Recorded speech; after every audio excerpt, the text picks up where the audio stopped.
오늘은 히브리서 1장 8절과 9절 두 구절을 함께 보시겠습니다.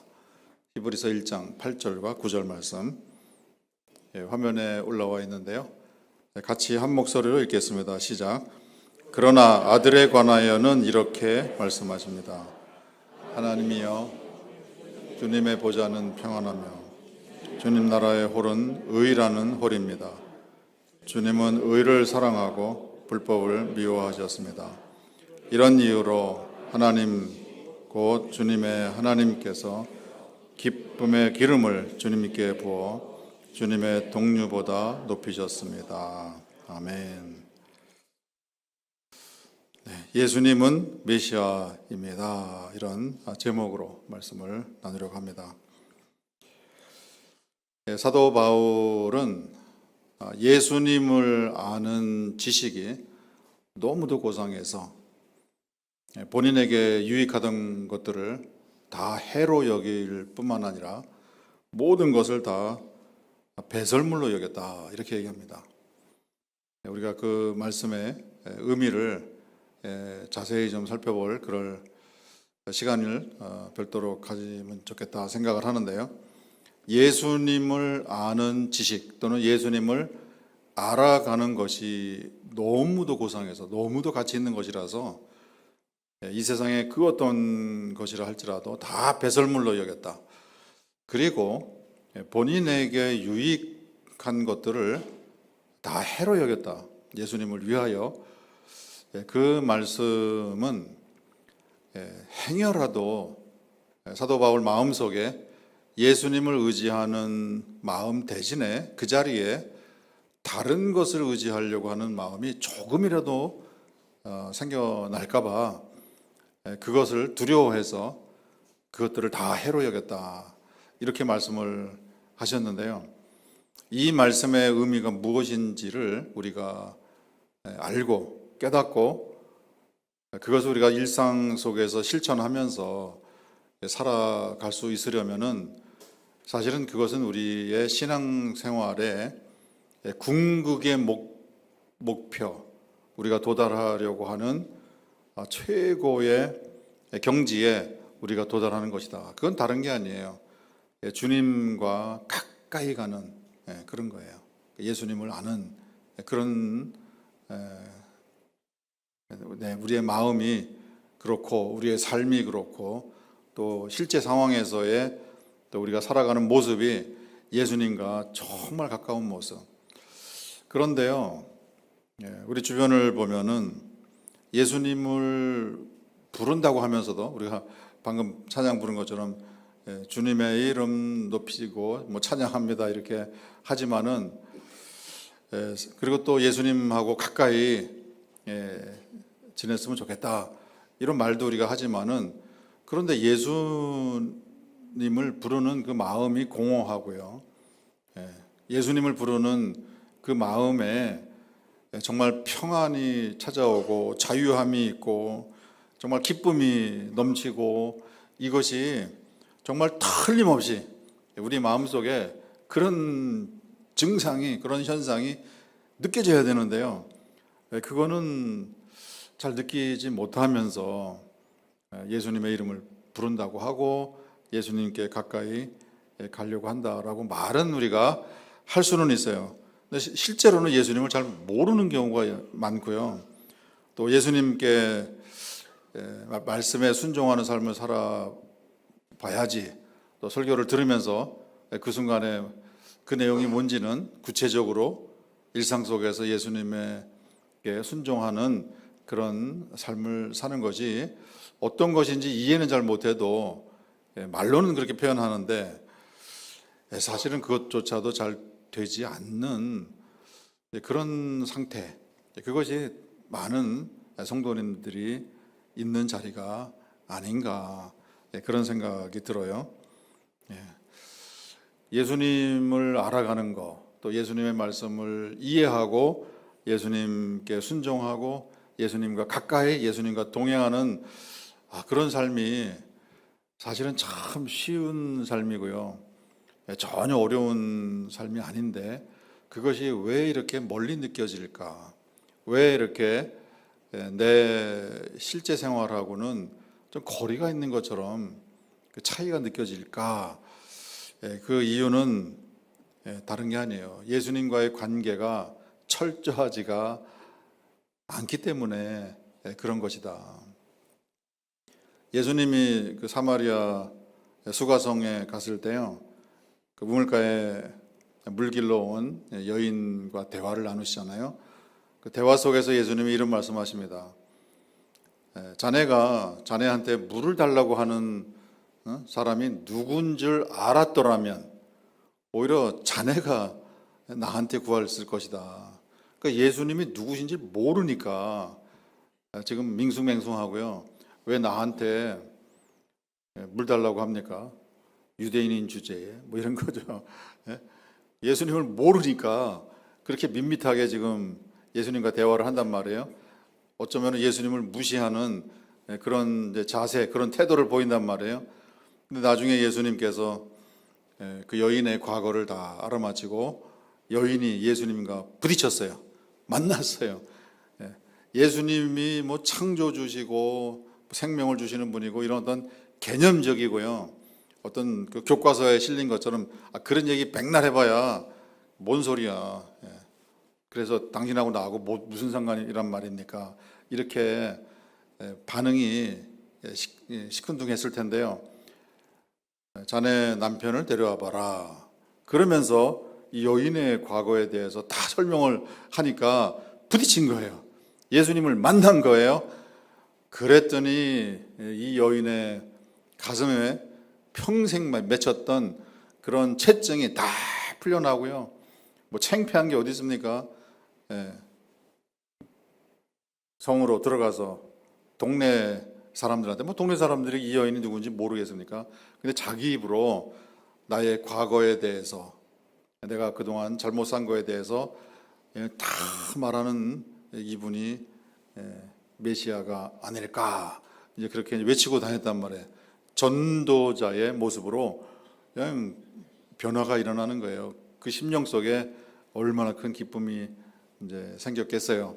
그런 것처럼 예수님을 우리가 제대로 만나고 예수님이 누구신지를 우리가 알고 그렇게 정말 만남이 이루어지는 그런 장면이 그런 체험이 우리에게 있다고 한다면은 그러면은 예수님에 대해서 하나씩 말씀을 통해서 알아가는 배워가는 거는 정말 나에게 유익하던 모든 것을 내가 해로 갖다 버리고 모든 것을 일체를 다 배설물로 여길 정도로 이것은 나에게 생명이고 이것은 나에게 평안이고 이것은 나에게 기쁨이고 이것은 나에게 자유입니다. 그것을 우리가 만끽하는 그런 관계로 정말 아주 철저한 관계로 이런 하늘의 은혜를 틀림없이 누리는 이런 관계로 우리가 들어가게 될 것으로 확신합니다. 이것이 우리의 목표예요.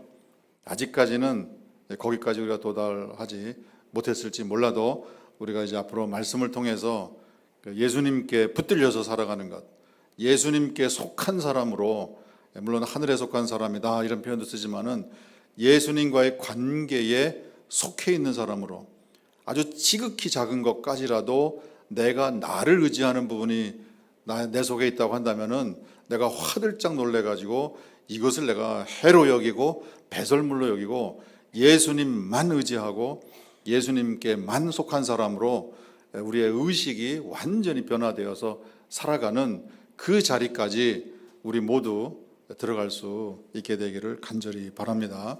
그런 측면에서 오늘 이 본문 말씀도요, 예수님에 대해서 우리에게 너무도 소중한 그런 내용들을 우리에게 알려주세요.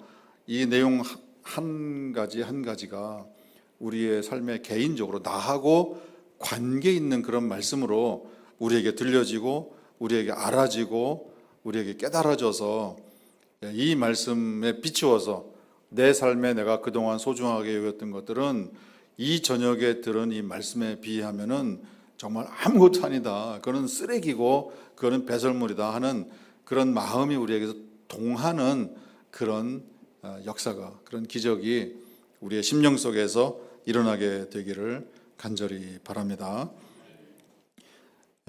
사도 바울께서 예수님에 대하여 이렇게 말씀하고 계십니다. 8절 말씀이죠. 그러나 아들에 관하여는 이렇게 말씀하고 계십니다. 첫 번째, 예수님은 하나님이시다. 예수님은 신이시다. 이 땅에 분명히 인간으로서 만난 건데요. 그런데 이분이 단순한 인간이 아니라 이분은 하나님이시다. 이분은 신이시다. 이 하나님, 이 신의 용어에 대해서는요, 제가 여러 차례 반복해서 말씀을 드려요. 이 하나님 또는 지금은 이제 아로 쓰는데요. 옛날로 하면은 아레아예요, 아레아. 거기에는 읽기에 따라서 하날림, 하날림 또는 하늘림 이렇게도 부르는데요. 옛날 고대에 우리 한민족은 하날림을 섬겼어요. 하날림은요 고유명사예요. 그건 이름을 말하는 거예요. 그것을 이제 달리 말하면 신명이다 이렇게 합니다. 신명, 신의 이름이다 그렇게 되는 거예요. 그래서 우리가 하나님은 원래는 이 고유명사예요. 고유명사. 그런데 성경에도 신이 있어요. 신.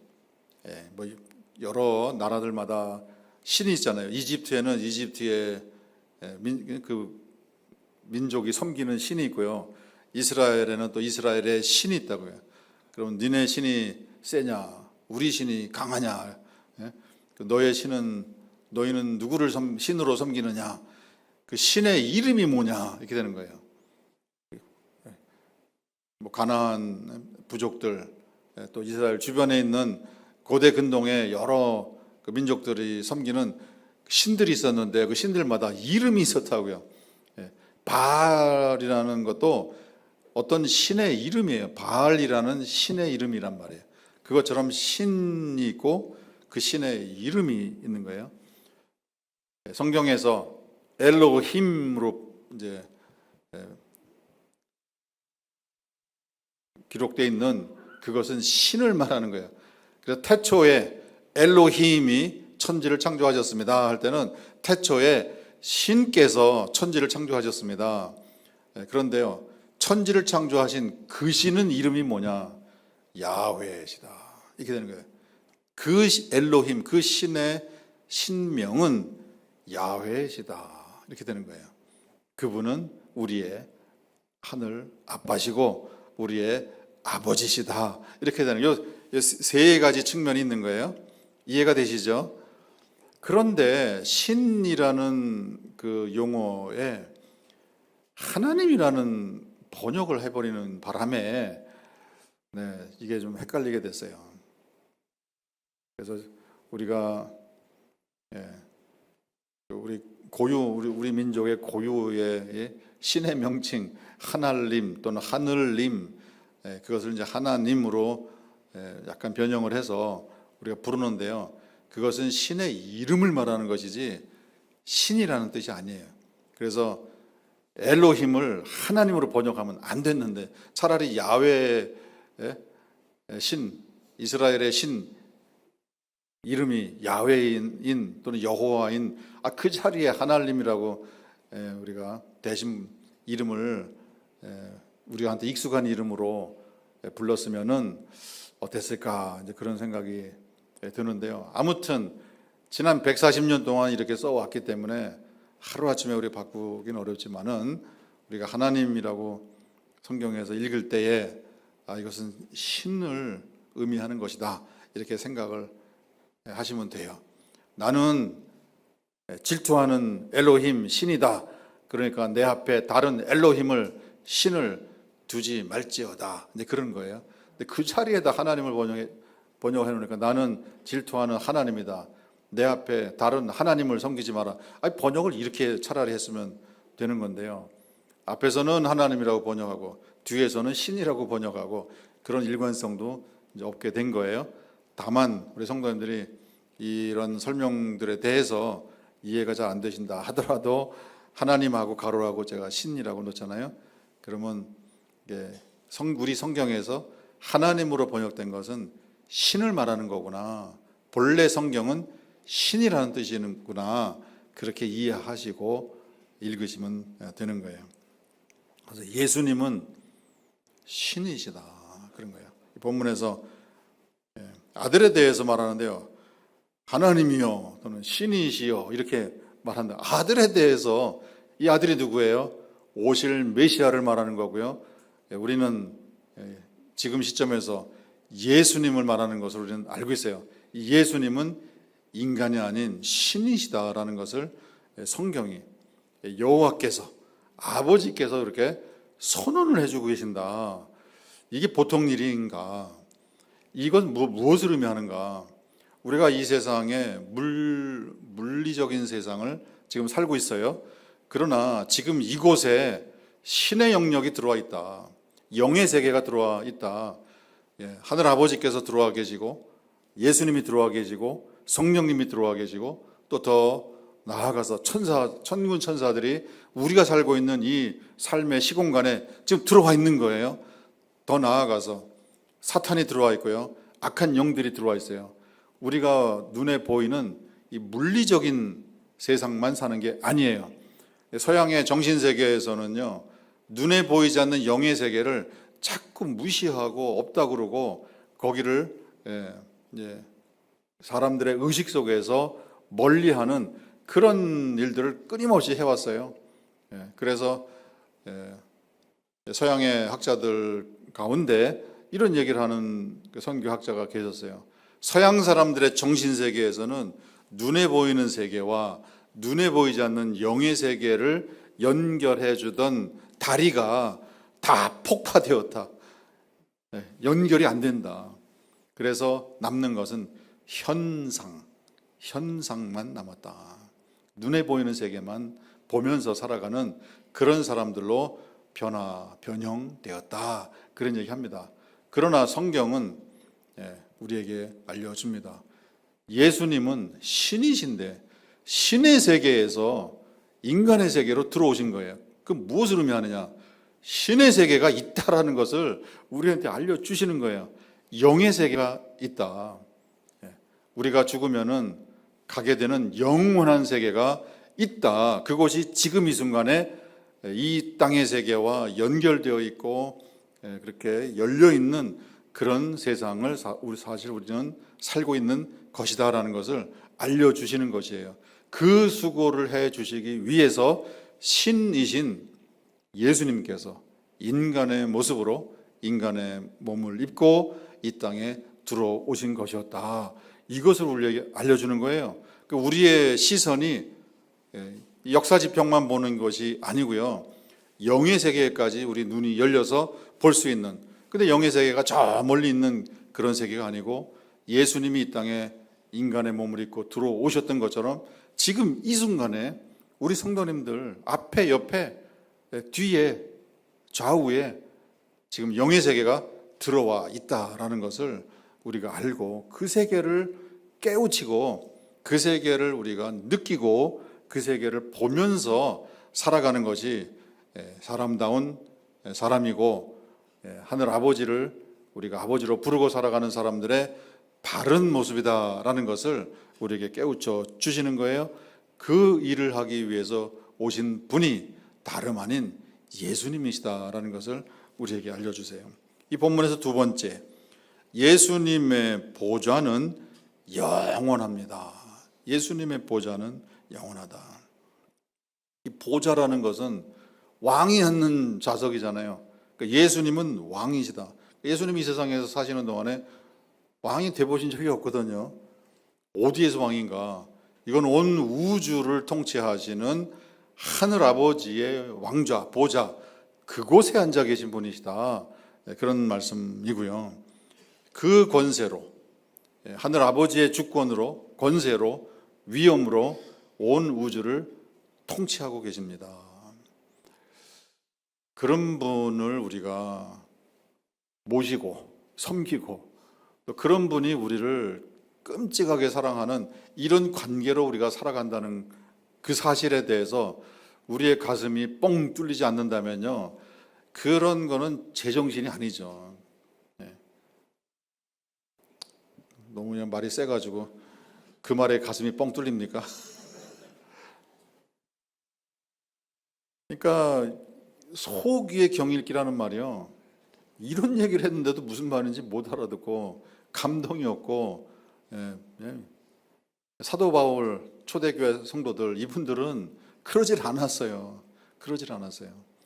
물론 그러면 그런 어마어마한 체험으로 정말 이건 뭐 사람의 상상력을 뛰어넘는 상상할 수 없는 그런 감격과 환희와 그 기적의 현장을 다 체험을 했음에도 불구하고 또 현실을 살아가다 보면은 우리는 이제 고기 잡으러 갑시다.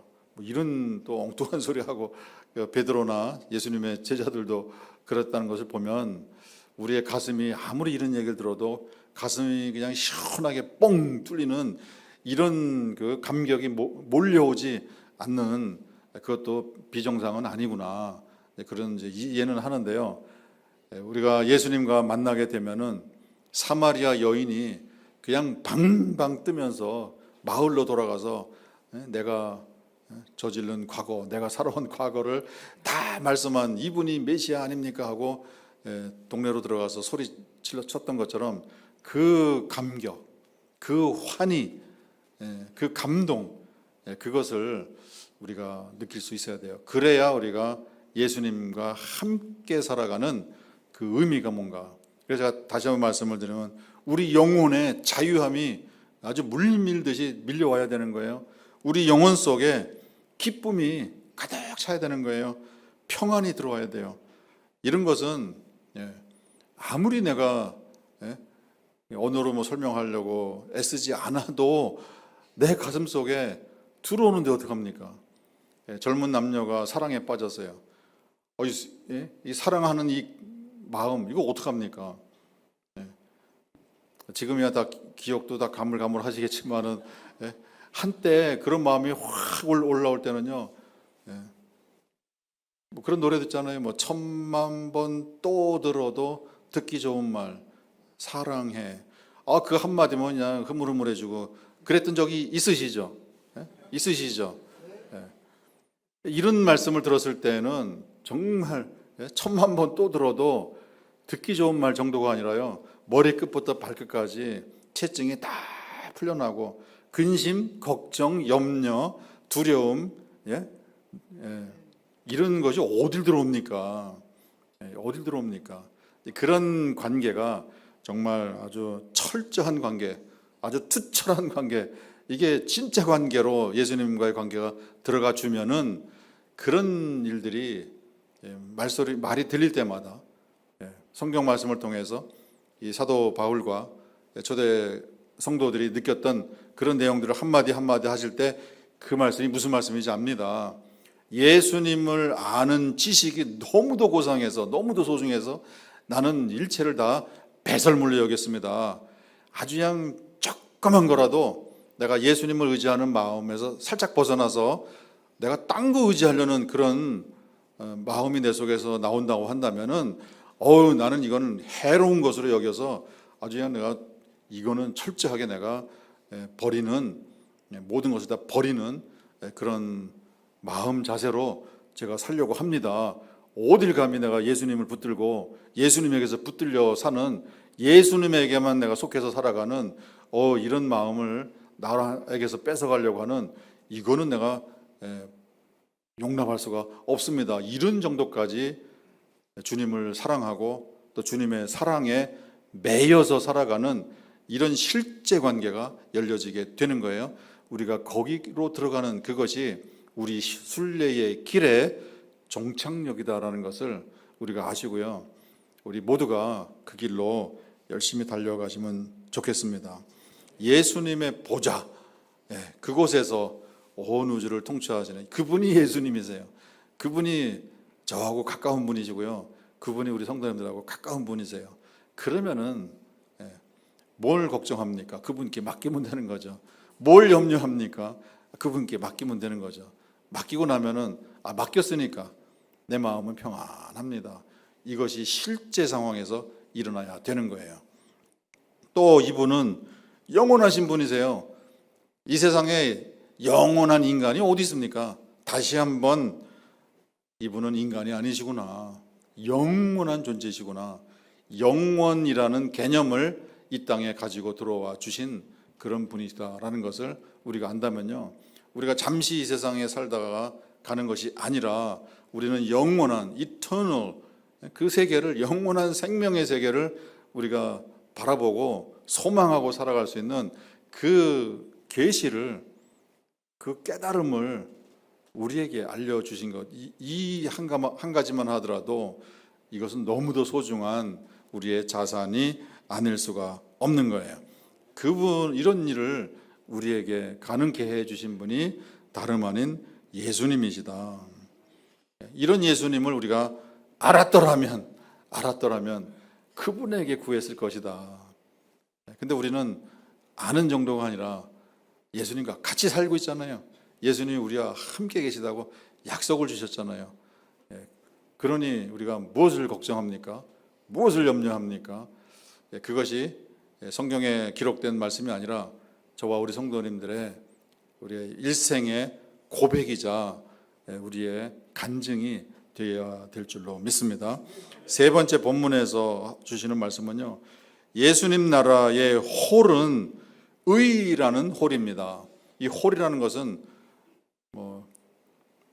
옛날에 왕들이 드는 그 규라고도 번역을 하고요, 또는 그럼 막대기 같이 생긴 거예요. 봉 같이 생긴 건데요, 거기에 좀 머리가 있잖아요. 나이 많은 노인네들이 이렇게 권위의 상징으로 이렇게 들고 있는 거 있잖아요. 그리고 말에도 쿵쿵 때리기도 하고. 근데 이게 이제 금으로 되어 있는 그런 이제 호를 들고 있으면, 아, 저분은 왕이시구나, 임금이시구나, 이제 그것을 나타내는 거예요. 통치를 나타내는 건데요. 예수님 나라의 이 홀은, 예수님 나라의 통치는 의라는 홀입니다. 예수님 나라에서 이루어지는 것은 모든 것이 다 공의다, 한결같이 의로우시다. 그 얘기는요, 나를 향하신 나의 삶에 대한 것도 예수님의 통치 아래에 있는 거예요. 예수님이 계획하시고, 예수님이 다스리시고, 예수님이 목자로서 양들을 이끌어 가시는 거예요. 어디로 인도하시는지 그것은 예수님의 주권이에요. 우리 성도님들 한 분 한 분을 인도하고 가세요. 따라가시면 되는데 안 따라가시는 게 문제죠. 우리는 다 양같이 다 제 갈 길로 가는 거예요. 그러다 길을 잃어버리면은 그때 이제 살려달라고 그러고요, 도와달라고 그러고 그러는 건데요. 우리가 이제 말씀을 통해서 예수님의 마음을 알고, 예수님의 계획을 알고, 예수님의 뜻을 감지하는, 그래서 예수님의 부르심이 있으면은 이제 잘 따라가는 거죠. 그 길을 따라가면 모든 것이 다 옳습니다. 예수님이 계획하신 거는 다 옳습니다. 이렇게 되는 거예요. 우리가 볼 때는 왜 이러십니까? 왜 이스라엘이 가자에다 이렇게 폭탄을 쏟아붓고 사람들 굶주려서 죽게 합니까? 이 세상이 왜 이 모양입니까? 우리가 어렸을 때부터 그런 이 세상의 불의한 그 현상들에 대해서 이게 뭐지 하는 그런 질문들을 많이 던졌단 말이에요. 우리는 다 알 수 없어요. 지진이 나고 해일이 나고 화산이 폭발하고 아무튼 전쟁이 나고 또 항상 백성을 위하는 그런 위정자들만 나오면 좋은데요. 이쪽이든 저쪽이든 다 백성들 등쳐먹는 이런 지도자들만, 우리나라뿐만 아니라 전 세계 다 통치자들은 다 그 모양이니 도대체 이놈의 세상은 왜 이렇게 뒤죽박죽 엉망진창입니까? 마라나타 예수님 빨리 오시면 좋겠네요. 이런 이제 우리가 탄식 아닌 탄식을 하게 되는 이런 세상의 그런 불의한 그런 현실들을 이제 바라보면서, 그렇다면은 아버지 어디 계십니까?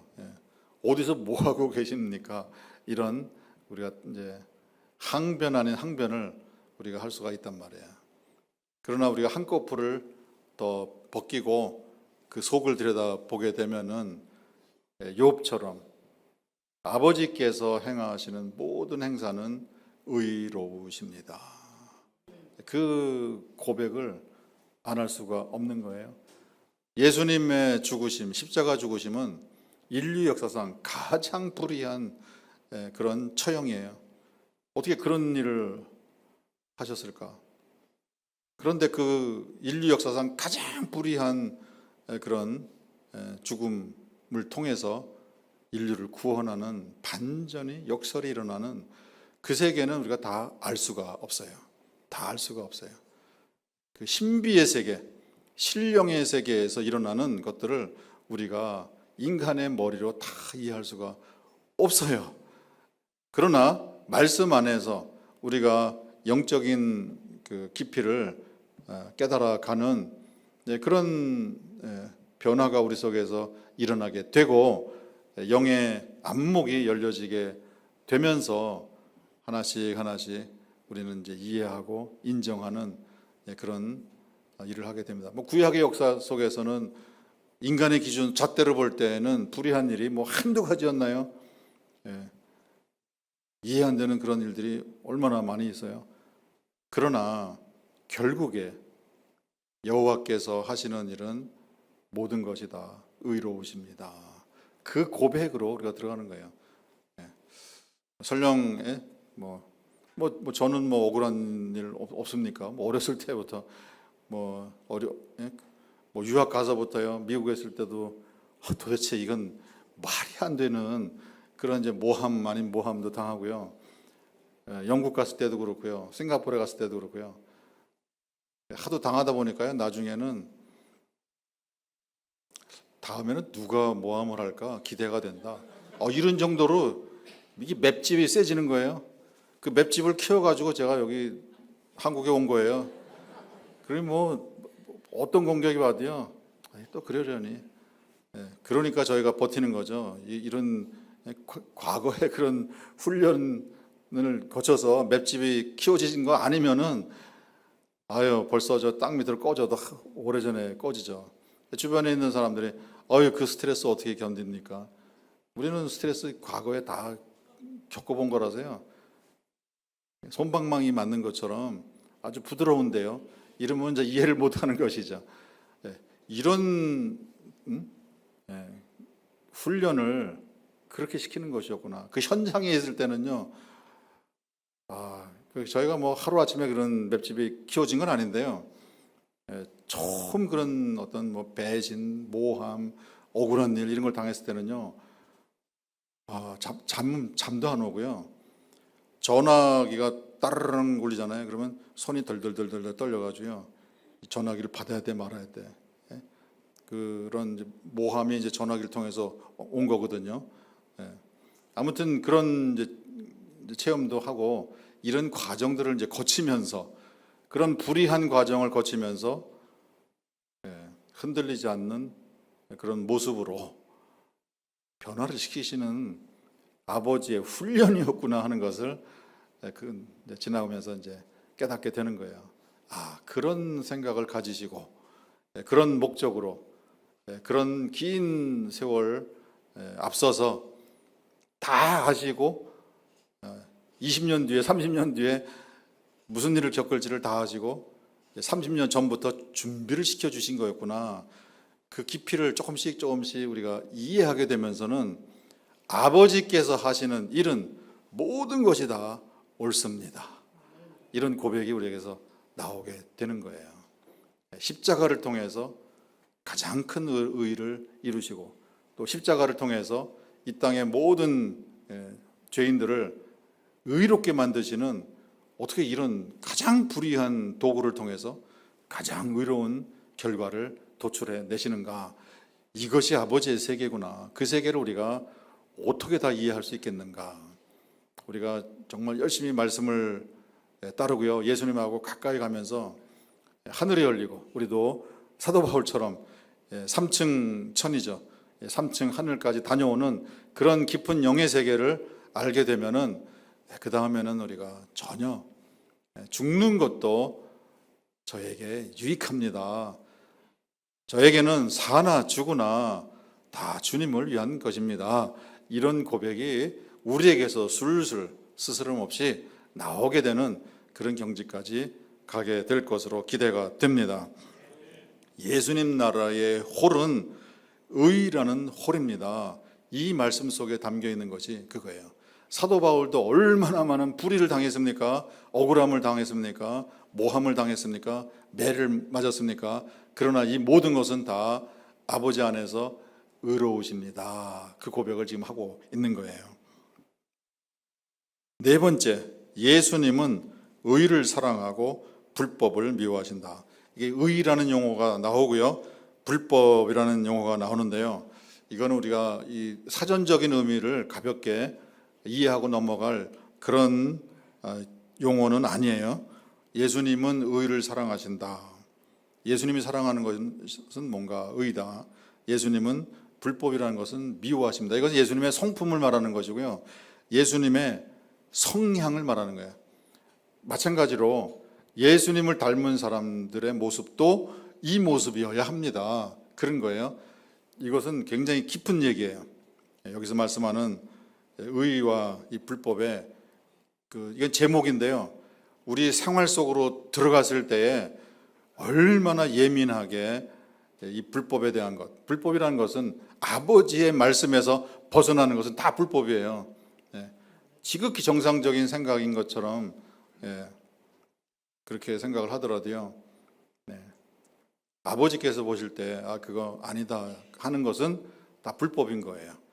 그만큼 우리의 생각의 세계, 우리의 감정의 세계, 우리의 언어의 세계, 또 우리가 행동하는 세계, 또 우리가 살아가는 그 삶의 방식 속에요, 정말 아주 수만 가지, 수십만 가지, 수백만 가지 갈래들이 있어요. 그 모든 갈래로 우리가 들어가 가지고 예수님의 성품에 맞춰서, 예수님의 성향에 맞는 그런 모습으로 우리가 하나씩 하나씩 체질을 개선하는 이런 일을 우리가 하면서 우리는 이 세상을 살아야 합니다. 이것은 우리에게 부담이 아니고요, 우리에게 짐이 아니고, 이것은 우리에게 환희가 되고요, 예수님의 성향, 예수님의 성품 한 가지씩 한 가지씩 우리가 그것을 닮아가는 그런 노력을 하게 될 때 우리 앞에 어떤 세상이 열려지게 되는지, 그 세계를 들어가 보지 않은 사람들이면 참 그 환희는 알 수가 없어요. 그 기쁨은 세상이 줄 수 없는, 세상이 알 수도 없는 그런 기쁨의 세계로 들어가는 거예요. 우리가 사소한 거 하나라도요, 사단이 공격하는 것에 대해서 우리가 막아내고 우리가 사단을 무찌르는 이런 일을 했을 때 우리에게 찾아오는 그 묘한 기쁨, 그 신령한 기쁨, 그런 게 있어요. 오늘 새벽에도 우리가 말씀을 나눴는데요, 부정적인 생각이 쑥 들어올 수 있어요.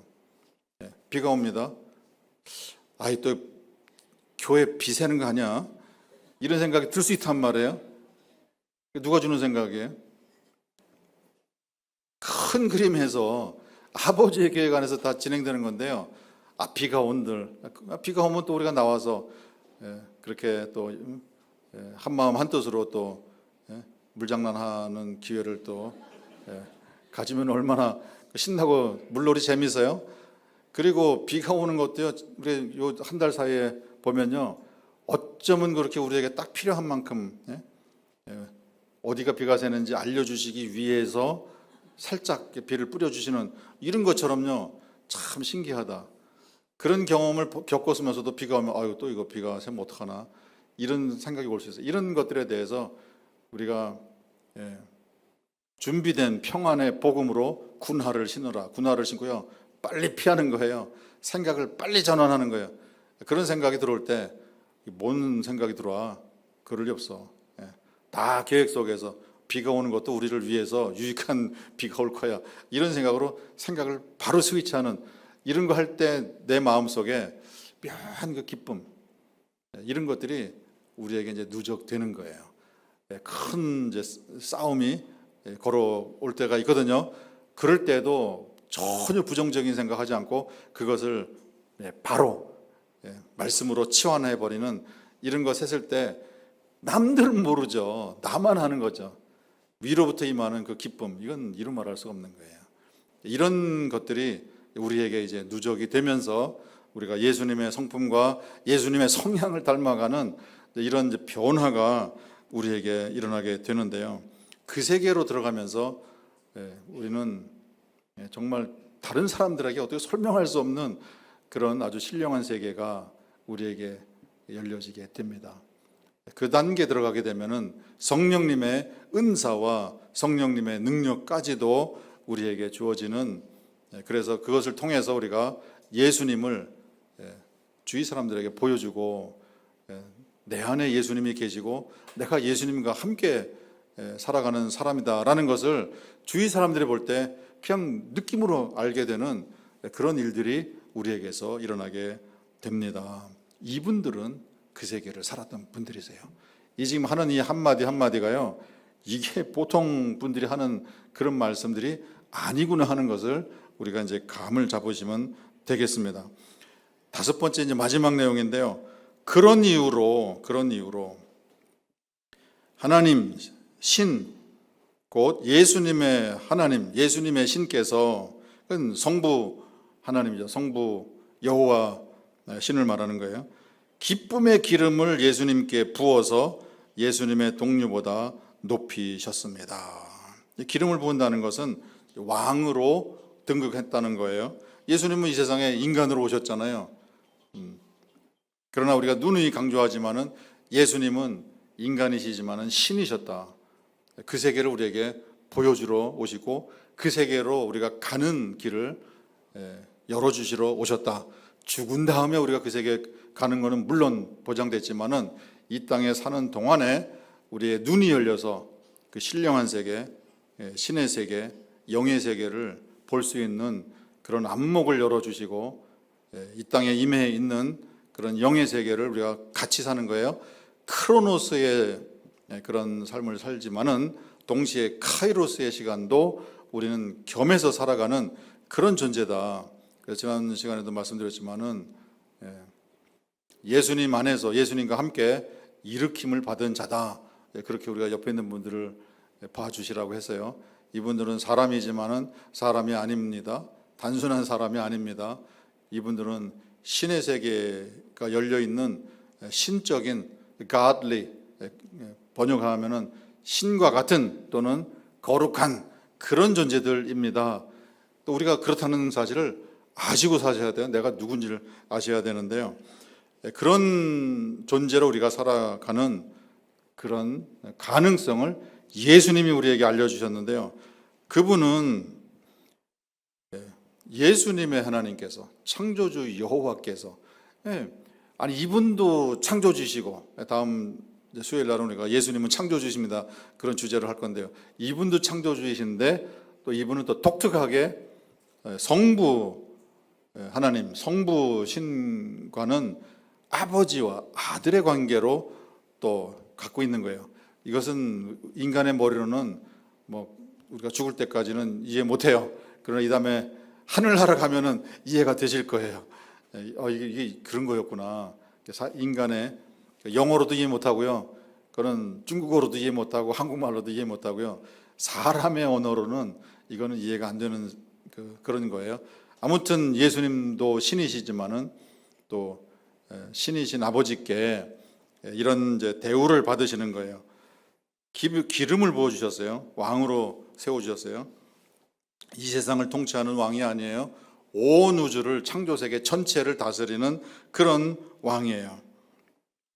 마태복음 3장에 예수님께서 세례 요한에게 그 세례를 받으시고 무트로 올라오실 때 하늘이 열리고 하늘로부터 소리가 들려옵니다. 무슨 소리가 들려옵니까? 이는 내가 사랑하는 아들이요 내 기뻐하는 자라. 하늘아버지께서 예수님에 대해서요, 내가 기뻐하는 자다, 이런 말씀을 주실 때에는 거기에는 반드시 한 가지 요소가 그 속에 있어요. 그 요소는 다름 아닌 순종입니다. 순종. 그 순종을 빌립보서 2장 5절 이하에서 우리에게 소개해 주는 것이죠. 죽기까지, 어디에? 십자가에 죽기까지 순종하셨다. 그 다음에 빌립보서 2장 9절에 이런 내용이 기록되어 있어요. 이런 이유로 오늘 우리가 읽은 히브리서 1장 9절 말씀에 이런 이유로 이렇게 했는데요. 똑같아요. 이런 이유로 하나님이 신께서 예수님을 지극히 높이셨고 모든 이름 위에 뛰어난 이름을 예수님께 주셨습니다. 왜? 순종하셨기 때문에. 기쁨의 기름을 예수님께 부어 주셨습니다. 그래서 예수님의 동료들보다 높이셨습니다. 예수님을 지극히 높이셨습니다. 무엇 때문에요? 이런 이유가 뭐라고요? 순종입니다. 아버지하고의 관계에서 이것은 아주 어려운 일은 아니고요. 우리의 지식과 우리의 삶이 예수님께 순종하고요, 하늘아버지께 순종하는 것은 이거 억지로 순종하고 싶은데 잘 안 돼요. 그렇게 되는 게 아니고요. 이거는 예수님과의 관계로 들어가면 저절로 자연스럽게 순종은 그냥 되는 거예요. 그 관계로 들어가는 그게 지금 안 돼서 어렵다 말하는 것이죠. 관계로 들어가면은 우리가 경험하는 거예요. 서로 사랑하는 사람을 위해서는 이것저것 다 해주려고 하지 않나요? 안 쓰던 편지도 쓰시고, 평소에 안 하던 이상한 행동들도 나오고 뭐 그런 거 아니에요. 사랑에 빠진 사람에게는 그거는 자연스러운 거예요. 자연스러운 거예요. 우리 장로님들 소시적에 편지 써보셨나요? 우리 권사님들 그 편지 잘 간직하세요. 그래서 나이 들어서 옛날에 젊었을 때 보냈던 편지 그 어떻게 읽습니까? 그거 못 읽죠. 그거. 맨정신으로는 그 못 읽죠. 그런 편지는 잘 보관을 하시면 되죠. 제정신이 아니죠. 뭐 그럴 정도로 사랑에 빠지면은 상대방을 위해서 그냥 나오는 거예요. 생각도 나오고 행동도 나오고. 예수님에게 사랑에 빠지면은 예수님의 말씀에 대해서 순종 안 하기가 어렵죠. 순종이 더 쉬워지는 이제 그런 관계로 이제 들어가게 되는 거예요. 하늘아버지의 자녀들의 삶은 순종이 특징입니다. 특징입니다. 그냥 순종이 보여지는 거예요. 그것을 동류라고 합니다. 지금 히브리서 1장 8절과 9절의 말씀은 천군 천사들과 비교해서 하는 거예요.